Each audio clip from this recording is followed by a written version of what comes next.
Bismillahirrahmanirrahim. Assalamualaikum Bu Lina, Bu Ita, sehat? Waalaikumsalam. Waalaikumsalam. Alhamdulillah sehat ya Ibu. Alhamdulillah. Ibu gimana kabarnya? Alhamdulillah sehat juga, berseri-seri hari ini ya.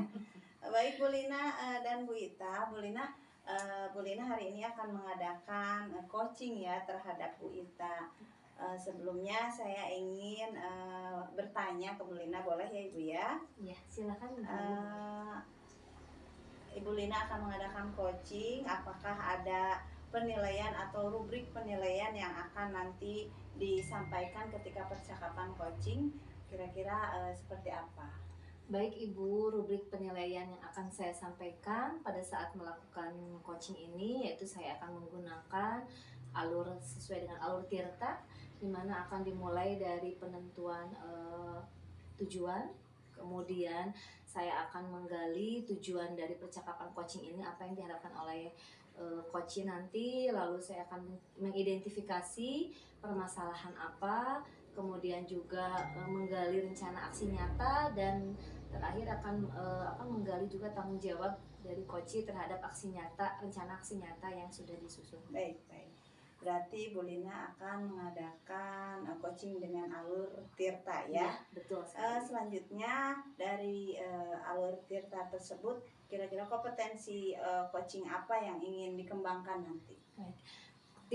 Ada dari 8 kompetensi, ada 3 kompetensi yang ingin dikembangkan. Yang pertama adalah mendengarkan aktif, di mana nanti saya akan menyimak apa yang disampaikan oleh coaching, kemudian juga hadir secara penuh, di mana akan memberikan respon dari apa yang disampaikan oleh coaching. Dan yang ketiga adalah menyampaikan pertanyaan berbobot. Baik, luar biasa Bu Lina. Selanjutnya kompetensi mana yang secara spesifik ingin Bu Lina observasi terhadap Bu Ita nanti? Baik, kalau ditanya secara spesifik dari 3 kompetensi tadi yang ingin saya kembangkan, ada 2 ya. Yang pertama adalah mendengarkan aktif dan juga hadir secara penuh. Baik Bu Lina. Selanjutnya pertanyaan terakhir nih Bu Lina, yang manakah indikator ketercapaian dari tujuan pengembangan yang tadi yang ingin diinginkan, yang ingin dicapai gitu? Indikator ketercapaian yang saya harapkan tentu dari hasil coaching ini, saya dengan Ibu Ita di sini saya berharap saya dapat menggali solusi-solusi dari permasalahan yang dihadapi oleh Ibu Ita, dan juga saya sangat berharap sekali dapat menggali ide-ide baru yang sebenarnya ada dalam diri Ibu Ita itu sendiri sebagai coach. Baik, luar biasa ya. Semoga acara kegiatan coaching dengan Bu Ita berjalan lancar ya. Silahkan untuk memulai, tapi mohon izin saya di sini untuk mengobservasi kegiatan coaching tersebut. Silahkan Bu Lina. Baik, terima kasih Ibu. Saya akan mulai melakukan sesi coaching ini. Baik Ibu Ita. Hai Bu Lina. Gimana kabarnya nih Bu Ita? Alhamdulillah baik, tapi ada tidak baiknya juga. Oh begitu ya Bu Ita. Iya. Nah, saya jadi penasaran nih, kira-kira apa yang menyebabkan ada yang tidak baiknya nih dari Bu Ita. Saya dengar Bu Ita juga hari ini ingin sedikit diskusi ya dengan saya hari ini. Kira-kira apa nih Bu yang mau kita diskusikan hari ini? Ya baik. Sebelumnya terima kasih Bu Lina atas waktunya, sehingga kita hari ini dapat berdiskusi tentang permasalahan yang sedang saya hadapi. Harapannya kita dapat berdiskusi dengan baik ya Bu ya. Baik, begini Bu ya. Tahun ajaran baru ini saya mendapatkan amanah untuk menjadi guru IPA kelas 9, yaitu kelas 9A sampai dengan kelas 9F. Nah, karena kelas 9 itu masih menggunakan kurikulum 2013, berarti kami masih menggunakan kompetensi dasar KD. Nah, di bulan ini saya sudah memasuki KD kedua, jadi sudah memasuki materi kedua. Nah, sebetulnya permasalahan saya itu tentang proses pembelajaran, Bu Lina. Ya.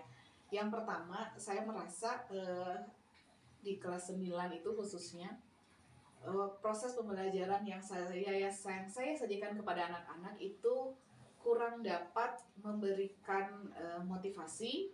Kemudian masih ada beberapa anak yang kurang aktif dalam belajar. kesannya seperti kayak mau atau enggak gitu belajar IPA gitu Bu ya. Itu kan jadi memang tidak semua, tapi ada beberapa anak lah, beberapa anak inilah yang agak mengganjal saya gitu. Kemudian yang kedua, pada saat saya melakukan proses pembelajaran itu terdapat beberapa miskonsepsi anak. Jadi proses pembelajaran yang saya sajikan itu tidak membuat anak menjadi paham konsep apa yang harus mereka pahami begitu. Tidak ada miskonsepsi, walaupun pada saat proses pembelajaran itu saya menggunakan model pembelajarannya discovery learning dan juga menggunakan praktikum Ibu, tapi ternyata tidak serta-merta membuat miskonsepsi itu hilang. Nah, itu Ibu permasalahan yang saya hadapi saat ini. Jadi agak-agak galau juga sebetulnya.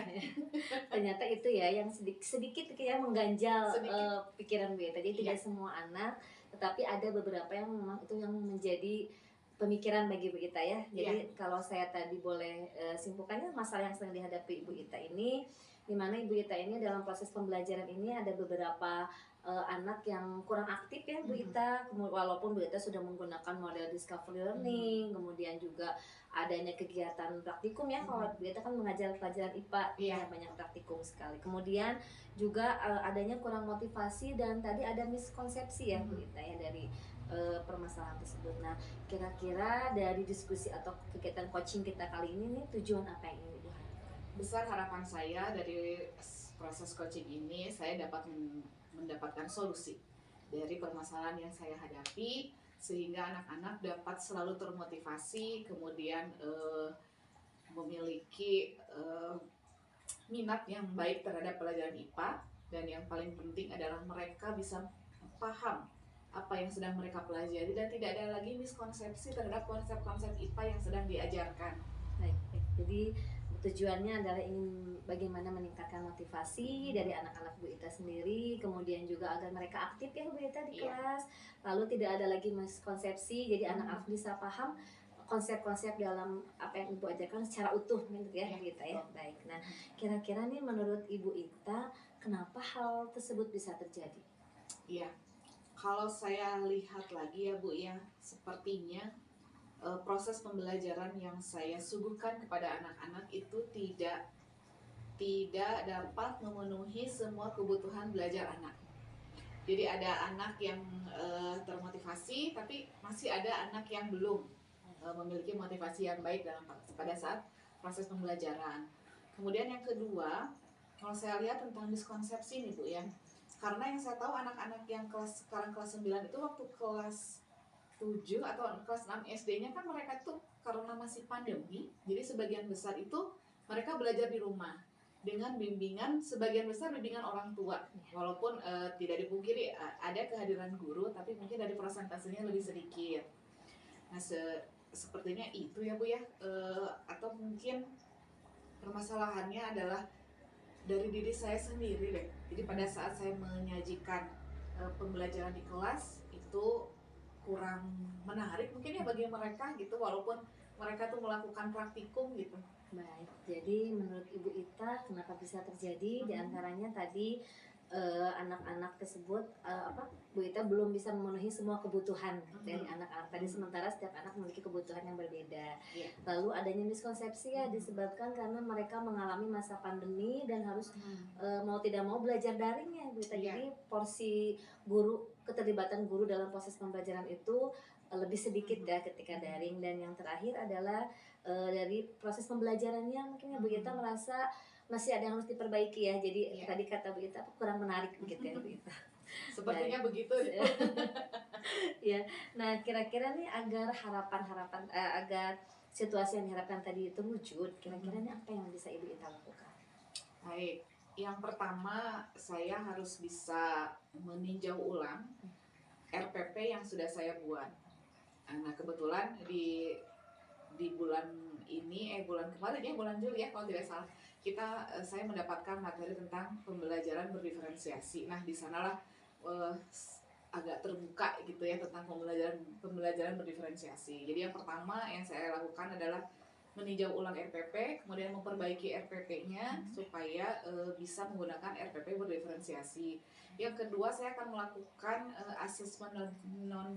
asesmen diagnostik untuk melihat kebutuhan belajar siswa, itu apa yang dibutuhkan.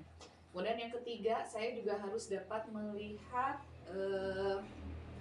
kemampuan setiap siswa sepertinya ya Bu ya, atau yang dikenal dengan kesiapan belajar. Harus mengetahui kesiapan belajar setiap siswa. Jadi selama ini terus terang Bu, saya menyamaratakan mereka gitu ya. Saya pikir mereka pasti tahu nih tentang ini, ternyata tidak gitu. Jadi saya tidak terlalu melihat kebutuhan belajar mereka gitu. Kemudian yang selanjutnya adalah meminta refleksi sepertinya Bu ya dari anak-anak. Jadi selama ini di manakah proses pembelajaran yang mereka harapkan itu seperti apa? Tujuannya untuk perbaikan proses pembelajaran ke depannya.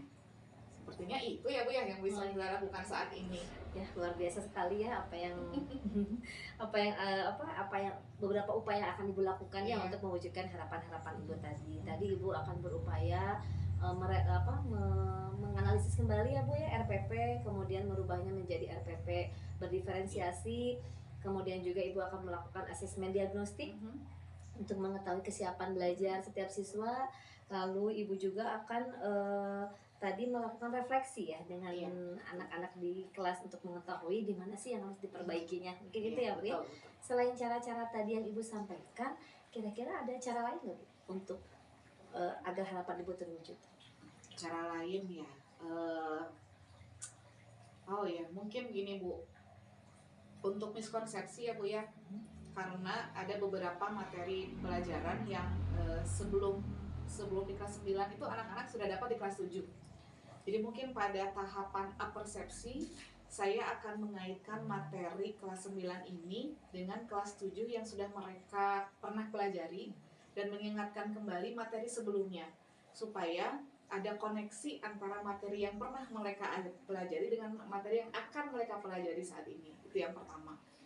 Kemudian yang kedua, selain minta refleksi dari anak, sepertinya saya juga harus meminta refleksi atau masukan dari rekan sejawat.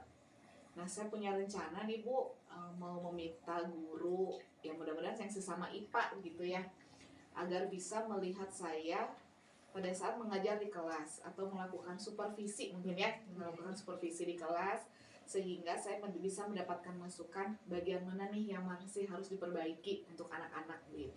Baik sekali Bu Ita ya. Jadi ada lagi cara-cara lainnya Bu Ita yang akan Bu Ita rencanakan tadi, yaitu tadi Ibu Ita akan melakukan apersepsi, di mana akan mengaitkan materi yang ada hubungannya dengan kelas 7 dengan materi yang sekarang yang ada di kelas 9. Kemudian juga Bu Ita akan meminta rekan sejawat untuk melakukan supervisi ya Bu Ita, betul ya tadi? Untuk tujuannya adalah juga untuk merefleksi di bagian mana yang harus diperbaiki atau dilengkapi. Baik, nah untuk rencana-rencana yang tadi Bu Ita harapkan atau yang udah rencana yang akan dijalankan oleh Ibu Ita tadi, kira-kira Ibu Ita akan melibatkan siapa saja? Yang akan saya libatkan pertama tentunya Bapak Kepala Sekolah sebagai atasan kami untuk meminta izin untuk melakukan supervisi. Kemudian yang kedua, saya akan meminta Wakasek Kurikulum terkait dengan pelaksanaan supervisi di kelas. Mudah-mudahan beliau memiliki rekomendasi guru siapa yang sekiranya bisa membantu saya untuk melakukan supervisi di kelas. Dan yang ketiga tentunya menghubungi guru yang akan melakukan supervisi di kelas saya. Sepertinya itu ya Bu. Ya, baik Bu Ita. Jadi Bu Ita melibatkan kepala sekolah ya sebagai lampu pimpinan di sekolah, kemudian juga melibatkan wakil kepala bidang kurikulum dan juga tentu rekan sejawat yang akan mensupervisi Ibu Ita tadi. Nah, untuk rencana tadi nih Bu Ita agar segera terwujud, kira-kira kapan Bu Ita akan mulai melakukan aksi-aksi ini? Nah, sekarang kan hari Sabtu ya, hari Sabtu tuh libur. Besok hari Minggu. Sepertinya lusa Bu, hari Senin. Hari Senin saya mau ketemu dengan Bapak Kepala Sekolah, dan di hari yang sama insya Allah saya juga akan bertemu dengan Wakasek Kurikulum. Jika sudah menentukan siapa guru yang akan membantu saya di supervisi di kelas, mungkin di hari yang sama atau mungkin besoknya hari Selasa gitu saya akan ketemu dengan guru yang akan melakukan supervisi di kelas saya. Baik ya, gerak cepat ya Bu Ita ya. Harus gerak cepat Bu Ita. Iya betul sekali Bu Ita. Nah, dari tadi yang sudah kita diskusikan ya Bu Ita, kira-kira apa nih yang bisa Ibu Ita simpulkan dari diskusi kita hari ini? Ya, bebas kembali ya Bu ya. Hey. Untuk perbaikan diri saya sendiri, yang pertama melakukan melakukan refleksi bersama anak-anak tentang pembelajaran seperti apa yang mereka harapkan. Yang kedua, melakukan apersepsi dengan mengaitkan materi di sebelumnya atau di kelas 7 atau kelas 8 yang berhubungan dengan materi yang sekarang dipelajari. Kemudian yang ketiga, membuat RPP berdiferensiasi agar dapat memenuhi semua kebutuhan belajar siswa, terutama dari kesiapan belajarnya. Kemudian yang keempat itu meminta rekan sejawat untuk bisa menjadi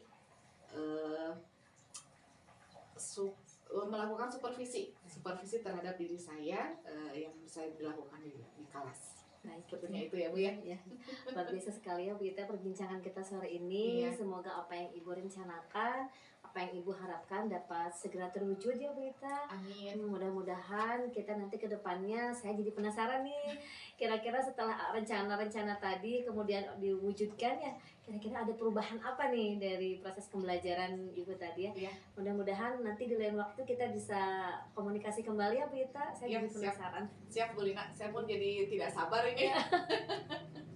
Baik, terima kasih Bu Ita. Ya, sama-sama Bu Lina, terima kasih juga sudah menjadi teman berbagi saya. Kemudian mudah-mudahan solusi yang kita wujudkan dapat terwujud dengan baik begitu Bu ya. Terima kasih banyak. Sama-sama Ibu. Baik, Bu Lina dan Bu Ita sudah melakukan kegiatan coaching ya. Alhamdulillah. Selanjutnya saya mau langsung ke Bu Lina ya Bu Lina. Saya izin bertanya lagi. Iya, Ibu siap. Saya sebagai di sini akan bertanya kepada Ibu, apakah tadi saat melakukan coaching dengan Bu Ita indikator yang disampaikan sudah berkembang, sudah sesuai dengan keinginan gitu. Baik. Apakah Dari kegiatan coaching tadi, alhamdulillah menurut saya indikator perkembangan yang saya inginkan itu terlaksana ya, tercapai. Di antaranya saya dapat menggali solusi-solusi yang diinginkan oleh Ibu Ita atas permasalahan yang dihadapinya. Kemudian juga saya dapat menggali ide-ide baru yang ternyata sudah dimiliki oleh Ibu Ita sendiri. baik, luar biasa Bu Lina ya. Ya, dan tadi juga saya sudah mengobservasi kegiatan coaching Bu Lina. Bu Lina sudah melaksanakan alur tirtanya dengan baik, yaitu dengan menanyakan tujuan dari pertemuannya, kemudian alhamdulillah dengan jelas disampaikan. Kemudian Bu Lina sudah menyampaikan sudah mengidentifikasi masalah yang terjadi dari Bu Ita. Kemudian Bu Lina juga sudah menanyakan rencana aksi yang akan dilaksanakan Bu Ita, dan tentunya tanggung jawab yang akan selanjutnya Bu Ita lakukan. Kemudian terakhir yang saya ingin tanyakan Bu Lina, apakah kompetensi apa lagi yang ingin dikembangkan oleh Bu Lina selanjutnya? Baik, Bu, dari 3 kompetensi tadi kan di awal saya ingin mengembangkan 2 kompetensi, yaitu mendengarkan aktif dan juga hadir secara penuh. Setelah melakukan proses coaching tadi, sebenarnya saya ingin menambah menjadi 3 ya Bu ya. Di antaranya saya juga berupaya ingin menghadirkan pertanyaan-pertanyaan yang berbobot untuk coaching saya nanti di kedepan. Wah, luar biasa ya Bu Lina. Mudah-mudahan dengan keinginan mengembangkan diri supaya lebih baik lagi menjadi coach, tentunya ya dapat terlaksana dengan baik. Mungkin itu saja Bu Lina dari pertemuan kita hari ini. Mudah-mudahan nanti berdampak baik terhadap semuanya ya. Amin. Bu Ita juga terima kasih atas kesempatan kita sudah berbincang-bincangnya. Terima kasih semuanya dari saya. Sekian.